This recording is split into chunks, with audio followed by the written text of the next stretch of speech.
17 anyos pa lang ako dito na. 17 pa lang po kayo, nagtitinda na po kayo? Oo. Ilan taon na po kayo ngayon? 74. 74. Dito na lang ako tumanda.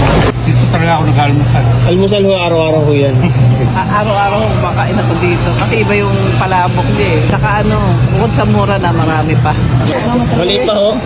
3 years old pa lang na kumakain na ako dito. Isang literal na legendary na halos 57 years na nagtitinda ng palabok dito sa Manila, yung titikman natin. Imagine niyo guys, 17 years old pa lang si Nanay Deli ay andito na siya sa may palengke ng obrero dito sa Blooming Tree, ay nagbebenta na siya ng palabok hanggang sa ngayon na 74 years old na siya at senior na, ay patuloy pa din niyang ginagawa yung pagtitinda. Grabe guys, nakakahanga yung sipag at dedikasyon ni Nanay Deli. Bale 35 pesos nga pala yung isang order ng palabok na ganito naman kadami na may sahog naman tulad ng mga ginisang tokwa sa atsuete, chicharon durog, chicharon buo, tinapa at